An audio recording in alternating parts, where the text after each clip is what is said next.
여유롭게, 이렇게 갑시다. 여유롭게, 여유롭게. 오랜만입니다. 이문 채널 도서널 통찰의 주인장 홍준성입니다. 오늘은 이제 저번 시간에 얘기했듯이 약간 프리시즌, 약 한 두세 강 정도는, 그러니까 이번 시간이랑 다음 주 화목 이렇게 세 개 정도 시간 정도는 시즌 없이 그냥 좀 하고 싶었던 얘기를 자유주제로 그냥 풀어내는 그런 시간을 가지도록 하겠습니다. 그 첫 번째 시간에 제가 다뤄볼 주제는 저 약간 조금 편견을 조금 깨부순다기보다는 그 편견에 약간 균열을 낼 수 있는 그런 시간을 좀 마련하고 싶습니다. 그리고 그 첫 번째 시간을 마련하고 싶은 건 공산주의입니다. 공산주의. 이 딱 말하기 좀 무섭죠? 왜냐하면 아직 대한민국은 굉장히 레드 컴플렉스 강한 나라입니다, 여러분. 여러분 이게 오해하시는 분들이 있는데 대한민국 레드 컴플렉스가 굉장히 강한 나라예요. 굉장히 강합니다. 지금 물론 공산주의 얘기를 하지만 그럼에도 불구하고 진짜 빡세요, 이 얘기하기가.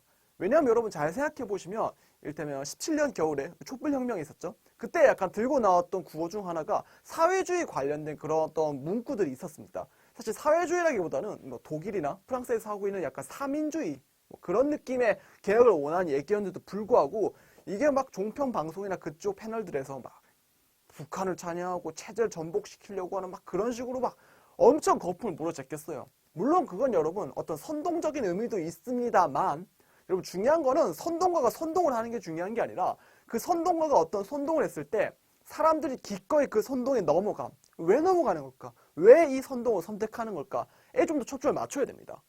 그러니까 제가 하고 싶은 말은, 그러니까 이런 얘기를 했을 때 그 말에 좀 귀를 기울이고 약간 자기 검열하고 움츠러들 만큼 굉장히 레드 컴플렉스가 강하다는 거죠. 대한민국이라는 나라는요. 그래서 오늘 약간 이 시간을 마련하게 됐습니다. 이 시간을 통해 할 거는 뭐냐면은 무슨 뭐 공산주의가 뭔지 막 체계적으로 설명하거나 그런 건 아니에요. 그런 건 아닙니다. 그냥 약간 좀 균을 내려고요. 이를테면 공산주의에 대해서 여러분 약간 좀 잘못 알고 계신 거 아닌가요? 라는 그런 부분을 약간 조금 말하고 싶습니다. 일단 그 첫 번째로는요. 일단 이거예요. 칼 마르크스는 공산주의를 얘기한 적은 없습니다. 라는 얘기예요. 물론 여러분 칼 마르크스는 이제 전 세계 공산주의자들 뭉쳐서 국제연맹을 만들어내 제1 인터내셔널의 굉장히 주요 일원이었고, 또한 지금까지도 공산주의의 정신적 지주로 남아있는 사람입니다. 근데 칼 마르크스가 공산주의에 대해서 말하지 않았다고? 이게 무슨 말인가요? 여러분 그거는 칼 마르크스 연도를 보면 알아요. 칼 마르크스가 언제 태어나, 여기 적겠습니다. 칼 마르크스. 우리 칼 마르크스가 언제 태어나냐면 1818년에 태어났습니다. 그리고 언제 죽었는지 아세요? 1883년에 죽어요. 그러니까 여러분, 그리고 소비에트 연방이 언제 만들어지냐? 보통 1917년으로 알고 있습니다. 1917년. 왜냐하면 이때가 언제냐면 러시아 혁명이 성공할 때예요. 그러니까 칼 마르크스는 러시아에서 뭐가 만들어지는지 몰랐던 사람입니다. 그러니까 칼 마르크스는 어떻게 보자면 공산주의 국가가 만들어지는 걸 보지 못했어요, 여러분. 그게 뭔지 몰라요. 아니 그럼 칼 마르크스는 뭘 했나요? 아니 칼 마르크스가 무슨 공산당 선언이라고 하는, 보통 번역을 똑바로 하자면 공산주의자 선언이 맞습니다. 공산주의자 선언이라는 책자까지 낸 사람인데 이 사람이 공산주의에 대해서 말 모른다고? 하지 않았다고? 네, 그렇습니다. 이게 정리를 해드릴게요. 칼 마르크스는 뭘 한 사람이냐면은 자본주의를 굉장히 연구한 사람이에요. 여러분 그래서 책 제목이 자본론인 겁니다. 칼 마르크스의 가장 유명한 책인 자본론 총 3부로 이루어졌고요. 1부는 이제 출판됐지만 2부는 약간 다듬다가 원고 형태로 남았고 3부는 다듬지도 못해가지고 원고들이 좀 막 모순되고 막 도중 자료들이 없어지고 자료만 있고 이렇게 약간 미완성 저작입니다. 이렇게 제 3부로 만들어진 굉장히 방대한 저작이 자본론인데, 그 자본론은 자본론이라는 제목답게 자본주의를 분석한 책이에요, 여러분. 거기 공산주의 얘기는 안 나옵니다. 그럼 칼 마르크스는 그 외 다른 저작에서 무슨 얘기를 했을까요? 뭐 역사 얘기, 어떤 의회 정치 비판, 뭐 노동조합주의 비판, 뭐 이런 비판들을 많이 개진해요. 아니 혁명을 부르짖었죠. 만국의 노동자들을 모두 단결하라. 우리가 잃을 건 쇠사슬밖에 없다. 우리가 성취할 건 세계다. 뭐 이렇게 엄청난 웅변적인 얘기를 하면서 혁명을 해야 한다고 혁명 긍정론을 외친 건 맞아요. 그 다음에 약간 후계가 수정되긴 하지만 그 혁명을 위해서는 어떤 한 명의 굉장히 조직화된 정당이 독재를 해야 한다. 그러니까 프롤레타리아 독재, 일당 독재에 대한 얘기를 한 것도 사실입니다. 근데 후반에 가면은 편지를 통해서 밝혀지지만 수정돼요. 근데 이러거나 말거나 혁명을 했다 치자고요. 혁명을 해서 만들어진 국가가 당신 말대로 공산주의라 칩시다. 근데 그게 대체 뭡니까? 라고 했을 때 칼 마르크스는 거기에 대한 얘기를 하지 않았다는 거예요. 그러니까 그래서 칼 마르크스가 공산주의자 얘기를 안 했다라는 얘기가 여기서 나오는 겁니다. 왜? 왜냐하면 칼 마르크스는 여러분 혁명이 성공할 거라 생각 자체를 잘 안 했어요. 물론 1844년 프랑스와 영국 쪽에서 굉장히 많은 노동혁명이라든지 파리 코민이라든지 급진적인 사태들이 벌어집니다. 그 사실이에요. 역사적인. 그러나 그것들이 모두 진압된 거 역시도 사실입니다. 그러니까 칼 마르크스가 태어나가지고 막 프로에서 추방당하고 영국에서 추방당하고 맨날 추방당하는 망명생활을 반복하면서 봤던 역사는 혁명이 매번 실패하는 역사였어요. 굉장히 암담했던 겁니다. 그래서 이제 이 친구가 약간 조금 뭐라 해야 될까, 자본주의가 망할 수밖에 없는 이유를 열심히 분석했어요. 그러니까 공산주의가 혁명이 성공할지도 모르는데 무슨 미래상을 얘기하겠나. 지금 이 자리에서 혁명을 할 수 있는 얘기만 하자 라는 부분도 있었고, 그게 실제로 그것 말고는 내 소명인지 모르겠다. 진짜 어렵다. 이것마저도 굉장히 절망적인 작업이다. 라는 생각이 있었기 때문에 자본주의 얘기를 공산주의 얘기를 하지 않았어요. 이 사람 자본주의 분석을 굉장히 많이 한 사람입니다. 여러분, 그래서 문제가 생기는 거예요. 무슨 문제가 생기냐? 자, 두 번째 오해. 공산주의하면 우리 보통 북한을 떠올리죠. 막 그 3대 세습하잖아요.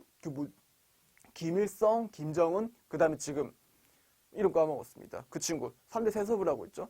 김정은, 그래. 3대 세습을 하고 있는 굉장히 봉건적인 그 다음에 그거 아니더라도 스탈린이라든지 마오쩌둥이라든지 이런 공산권 나라를 보통 떠올리는 우리 어떤 전체주의 지도자 느낌? 물론 그 전체주의 지도자 느낌은 부정할 수 없는 사실이라고 생각합니다. 저는. 그 전체주의 지도자들이 맞아요. 그러니까 독재자들이 맞습니다. 그런 이미지가 여기 굉장히 많이 더 쓰여져 있어요. 그럼 그 이미지가 언제 만들어졌을까? 그 독재자 이미지가 어디서 문제가 싹이 트냐면 마르크스부터 사실 싹 샀다고 보면 돼요. 왜? 다시 한번 말하지만 마르크스는 공산주의가 뭔지 얘기는 하지 않았어요. 중요한 건 혁명을 일으켜서 일단 세상을 뒤집고 어떤 노동자를 위한 세상을 열어보자. 그 노동자를 위한 세상이 뭔가요? 일단 혁명부터 하자. 뭐 이런 식으로 갔던 겁니다.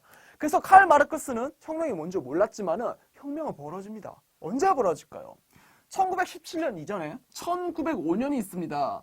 그 전설적인 PLU일. 자, 여기서 러시아 농민들을 비롯한 학생들, 여러 사람들이 뭉쳐가지고 짜를 몰아내는 처음 혁명을 일으켜요. 물론 혁명은 아니고 일방적으로 막 당하죠. 짜르한테. 그런 어떤 학살극이 벌어지고 2로부터 시작해가지고 막 짜를 뒤집으려고 하는 뭐 온갖 시위와 짜르도 이 전면적인 시위에 대해서 뭔가 어떻게 할 수 없으니까 막 뭐라 해야 될까, 입헌 군주를 막 개헌하려고 하고 막 이렇게 줄다리기를 합니다. 그런 줄다리기를 해요. 그런 줄다리기를 하던 와중에 이 중간쯤에 1차 세계대전이 벌어집니다. 1914년부터 18년 사이죠. 그때 세계 1차 대전에 러시아가 참전을 해요. 근데 깨지죠. 된통. 근데 짜르는 전쟁 상태가 계속 되어야만이 이런 어떤 민주적이고 공산주의고 사회주의 열기를 억누를 수 있기 때문에, 전시체제에서 억누를 수 있지 않습니까? 그 전쟁을 계속하려고 했어요. 짜르는. 만약에 전쟁에서 1차 세계대전에서 혹시나 이기면은 지금 이 모든 위기들이 나의 리더십으로 바뀔 수 있을 테니까. 근데 는 헛소리고 사실 그 전쟁에서 러시아는 이길 수가 없었습니다. 뭐 좌우지간 그런 불만들이 쌓이다가 이때 결국 다시 혁명이 벌어져요. 1917 2월 혁명이 벌어지면서 볼셰비키들이 짜르를 완전히 몰아내고 집권합니다. 물론 집권하고서 엎치락 뒤치락 과정이 있어요. 왜? 볼셰비키도 사실은 본인들이 어떤 정치적 주체라고 생각하지 않았어요, 여러분. 이 사람들도. 왜냐면 자기는 뭔가 너무 길게 하니까 뺍시다. 좌우지간 정치적 주체로서의 조금 주체적인 생각이 모자랐습니다. 그래서 이 짜를 몰아내고 남은 약간 좀 온건하거나 아니면 약간 부르주아 느낌 나는 그런 사람들과 좀 엎치락뒤치락해요. 요 1차 세계대전 종전 바로 못 시키고 엎치락뒤치락 하다가 그때 이건 아니다. 확실하게 밀고 나가자고 집권한 사람이 누구냐면 그 사람이 우리가 아는 그 악명 높은 이분 블라디미르 레닌입니다. 레닌, 그 알죠? 맨날 대머리 아저씨의 동상 막 세워져 있는 그 소련의 레닌, 스탈린 해가지고 대표적인 독재자로 우리부터 학습되어 있죠. 근데 언젠가 제가 레닌 얘기를 할 시간이 있을지 모르겠지만 여러분, 레닌이 마냥 독재자인 건 아닙니다. 평가를 좀 재고해볼 필요가 있어요. 그 시절 맥락과 그 사람 이룬 것들을 종합적으로 비교하면서. 하지만 대한민국 교육체제에서 러시아 혁명사를 제대로 배우지 않죠. 러시아 혁명사를 제대로 배우지 않으니까 레닌에 대한 교육 역시도 거의 전무한 실정입니다. 뭐 좌우지간 다시 넘어오자면 이때 그래서 1917년 10월이에요. 이걸 10월 혁명이라 부르거든요. 겨울 궁전을 습격하는 그 아주 유명한 장면이 있습니다. 그때 이제 레닌이 딱 권력을 잡습니다. 완전히. 그리고 노동자가 중심으로 이루어진 소비에트 연방을 이때 딱 얘기하면서 우리가 아는 그 소련의 시대가 시작되는 겁니다. 본격적으로. 그러면은 지금 우리 처음 했던 건 칼 마르크스, 그 다음에 요 공산주의에 쓰여져 있는 복제자 이미지, 그거랑 레닌까지 흘러온 거죠. 이게 도대체 무슨 상관일까요? 무슨 상관이냐면 상관이 있습니다. 1917 레닌이 권력을 잡긴 하지만 이 시대 아직 부르주아라든지 혹은 그 이전 봉건 귀족들, 대지주들이 아직 있었겠죠. 그 사람들이 뭉쳐가지고 이 레닌은 이 공산 정부를 몰아내려고 했어요. 그래서 러시아 내에서 내전이 벌어져요. 그걸 여러분 적백내전이라고 부릅니다. 적백내전. 별거 아니고 이 적은 이제 공산주의자, 빨간색, 백은 이제 그 바깥에 있었던 귀족이나 부르주아나 대주들을 뭉쳐놓은 그런 구 세력들. 그래서 적백내전이 벌어져요. 이게 엄청난 내전이에요. 이제 사상과 집계가 제대로 안 되는데 한 700에서 한 1000만쯤 사망했을 겁니다. 이 전쟁으로. 무지막지한 내전이었는데 이 내전이 언제부터 시작됐냐면 1917년부터 시작해가지고 1924년이었나? 22년이었나? 22년입니다. 22년까지 이어져요. 이 전쟁이. 이 전쟁이 이뤄지면서 어떤 일이 벌어지냐면은 여러분 전쟁을 해야 돼요. 전쟁을 하려면은 세금 증발을 해야겠죠. 병사부터 시작해가지고 군수 물자라든지 이런 것들. 그다음 전쟁을 할 때 무슨 민주적으로 할 수 없죠. 어떤 장군, 장교, 부사관 명령이 있고 그 명령에 따라서 움직여야 되는 병사들이 있고 그 작전을 세움에 있어서 어떤 작전들은 미끼로 누굴 희생시키고 큰 걸 취하는 그런 식의 작전들도 많죠. 따라서 명령을 때렸을 때 무조건 복종해야 되는 약간 좀 관료적인 그런 제도가 발달할 수밖에 없는 거예요. 아니 여러분 전국 러시아 땅덩어리를 생각해보세요. 그 엄청난 전국 땅에서 사람을 징발하고 징용하고 물건 왔다 갔다 배급하고 작전을 짜고 철로를 따라 운송하고 이 모든 체계를 무슨 막 대화하면서 할 수 있겠습니까? 관료적으로 좀 수직적 명령 체계로 전쟁이 돌아갈 수밖에 없는 거예요. 그 전쟁이 게릴라전이 아닌 이상이야. 그래서 이때 뭐가 발달하면 부득이하게 관료제도가 발달해요. 관료제도가 굉장히 커집니다. 이때. 그리고 레닌도 이걸 약간 느껴요. 관료들의 힘이 세진다. 여러분 공산국가 특징이 뭐예요? 공산국가 특징은 소유를 부정한다는 겁니다. 사유재산, 소유가 아니라 좀 정확히 사유재산을 부정하는 거예요. 여러분. 사유재산 부정. 근데 이 말이 애매해요. 여러분. 굉장히 애매해요. 왜 애매하냐면 어디까지 사유재산을 칠 것인가의 문제가 남거든요. 여러분 이거 오해입니다. 무슨 공산국가 하면 모든 음식부터 시작해가지고 모든 걸 다 국가에서 배급제로 돌아간다라고 생각하는 사람들이 있는데 그건 이제 현실 공산주의가 벌었던 뭐 소련이라든지 아니면 우리 바로 위에 달려있는 북한에서 보여주는 모습이지 마르크스라든지 여러 공산권 사상가들이 이 얘기를 하지 않았어요. 그 사상가들 사이에서는 사유재산을 어디까지 칠 것인가의 문제가 굉장히 이견이 많습니다. 굉장히 이견이 많아요. 근데 좌우지간 이때 전시체제였기 때문에 관료제도가 발달하고 동시에 배급제도 발달해요. 배급제를 할 수밖에 없어요. 음식 자체가 많이 없는데 국가를 돌려야 되는데 이렇게 관료제도와 배급제가 세지면서 어떤 일이 벌어졌냐면은 이 관료제가 세지다 보니까 귀족이라든지 부르주아는 몰아냈어요. 하지만 그 어떤 볼셰비키 내에서 그 정치적으로 뭔가 일을 하는 사람들이 있겠죠. 정치위원이라든지 이런 사람들이 관료가 됩니다. 관료가 돼가지고 이 국가 전체의 부를 자기네들이 이 배급제를 통해서 나눠주는 구조를 만들어내요. 이 시절 동안. 그 원형이 나옵니다. 군사위원회 뭐 이런 식으로 해가지고. 근데 다시 한번 말하자면 전쟁 상황이었죠. 그러니까 어쨌거나 전쟁이 끝나요. 아니 전쟁이 끝나면은 이런 거 할 필요 없잖아. 이거 좀 약화시키고 배급제는 당연히 할 필요 없고요. 그럼 이때 어떻게 완화시켜야 되냐면 당연히 이제 민주적인 모델을 쓰려고 해요. 레닌이 마지막에 했던 계획이 그거예요. 좀 민주적으로 밑에서 이 인민 사람들이 어떤 모여가지고 투표를 통해서 인민위원을 뽑으면은 그 선출된 우리가 가진 국회의원, 시의원 느낌 비슷한 거예요. 그런 어떤 위원들이 정치로 올라와가지고 인민들의 의사를 중앙당에 반영해가지고 그 당이 이제 그거대로 운영을 한다. 우리가 대통령 뽑아서 그 대통령이 우리가 원하는 공약대로 하는 거랑 똑같은 구조를 떠올려요. 사실 우리보다 조금 더 밑에 의견을 많이 반영하는 쪽으로 그런 선거제도를 만듭니다. 바꿔보려고. 왜냐하면 이건 전쟁 때 어쩔 수 없이 만들어진 거니까. 근데 그거를 레닌이 못해요. 왜? 렌이 죽어요, 갑자기. 1924년에 뇌일혈로 쓰러집니다. 반신불수가 돼서 그냥 죽어요. 그리고 그때 이제 레니 공백 사이에 이제 권력을 잡은 게 누구였냐? 그 사람이 바로 이시오프 스탈린입니다. 스탈린. 그리고 스탈린은 이거를 최고로 쳤죠. 스탈린이 이걸 최고로 친 데 몇 가지 이유가 있는데, 대표적으로는 뭐 개인사에 초점을 맞추자면 그냥 그 인간이 약간 독재자스러운 성격을 원래 갖고 있었다. 1번. 2번은 뭐냐? 내전은 끝났지만 이제 다시 전쟁을 해야 한다. 어느 전쟁과? 저기 바로 옆에 붙어있는 유럽에 있는, 혹은 바다 건너에 있는 미국이라든지 이런 자본주의 국가와의 대결을 해야 되기 때문에 아직 전쟁은 끝나지 않았다. 아직 전시다. 라고 해가지고 요 두 가지 이유가 겹쳐지면서 요게 더 비대해져요. 더 비대해집니다. 그러나 여러분, 이게 칼 마르크스라든지 그에 제가 이름 열거하지 않은 많은 공산주의를 이제 사유적으로 뭔가 이게 뭔지 밝혀냈던 학자라든지 사상가들은 이런 식으로 얘기를 채택하지 않았어요, 여러분. 이게 오해입니다. 이런 걸 채택하지 않았습니다. 이런 걸 채택한 거 이제 스탈린. 이게 제일 컸죠. 이게 문제 제일 컸어요, 제가 봤을 때. 이걸 채택했어요. 그 다음에 이걸 개선시키려는 움직임도 있었는데 엎어집니다. 요 정치 투쟁에서 밀려나면서. 그리고 동시에 또 2차 세계대전이 벌어져요.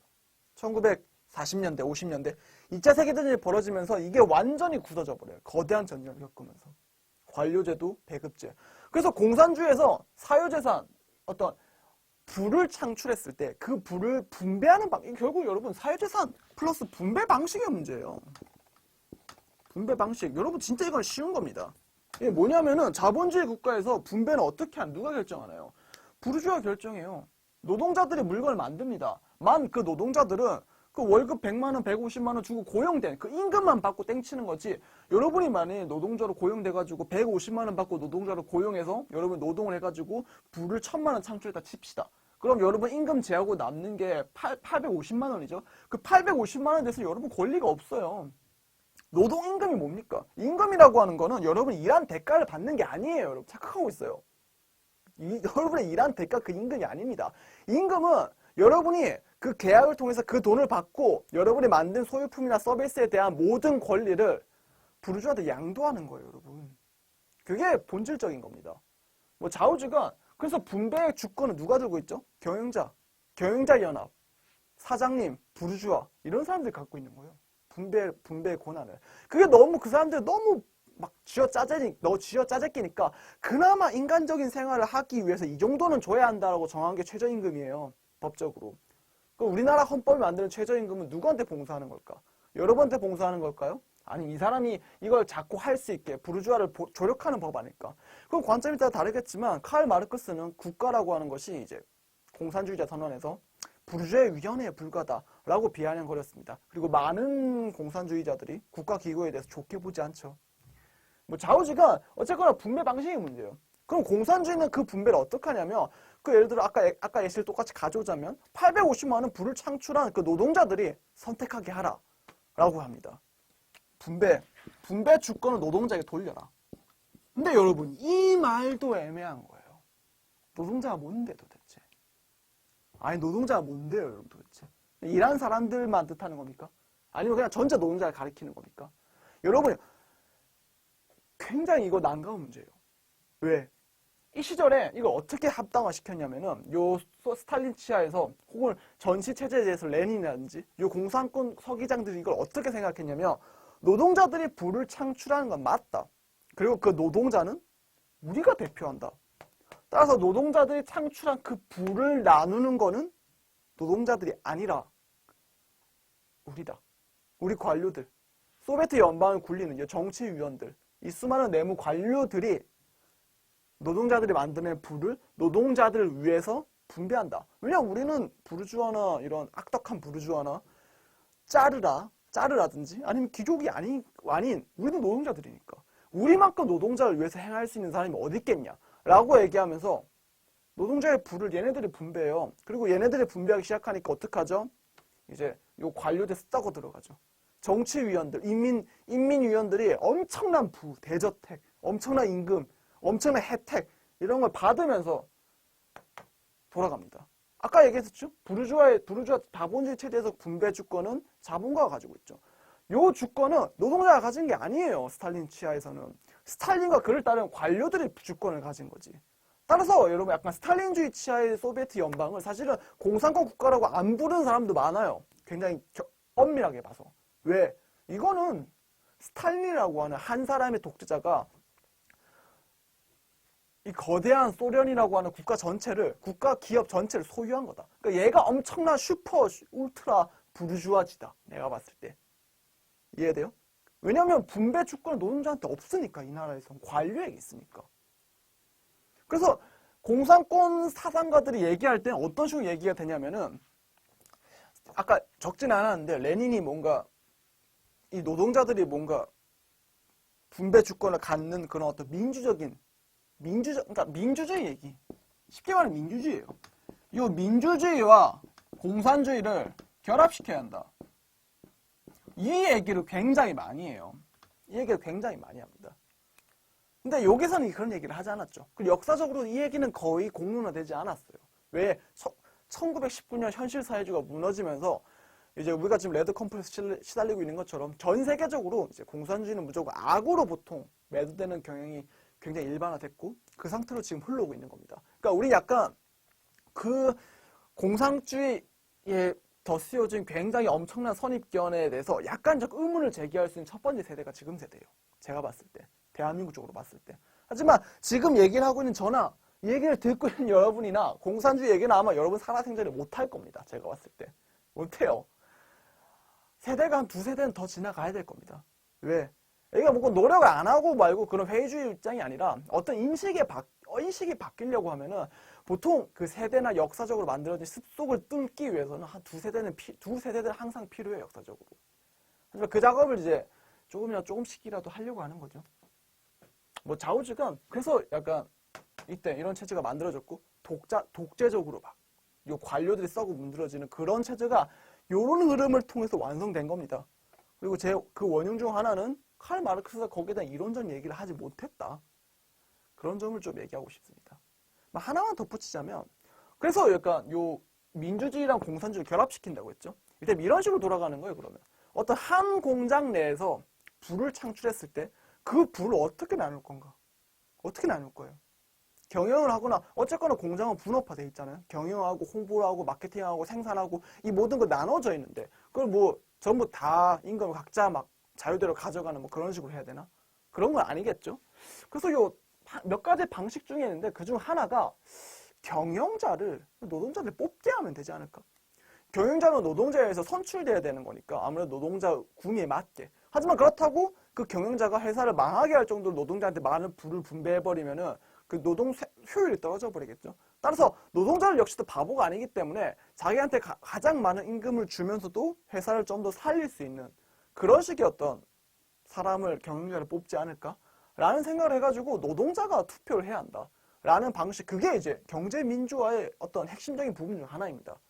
대한민국에서 경제민주화라는 용어는 약간 알맹이 없는 뜻으로 사용되는 경우가 많은데 좌우지간 경제민주화의 기본 용어는 그런 뜻이에요. 그리고 이건 아마 독일에서 온 걸로 알고 있습니다. 독일에서 노사협정 제도로 해가지고 물론 노동자가 경영자를 뽑는 건 아니지만 중요 의사결정에 노사 관계자가 반드시 참석해가지고 투표를 이제 쓸 수 있게 하는 헌법이 독일에 통과돼 있거든요.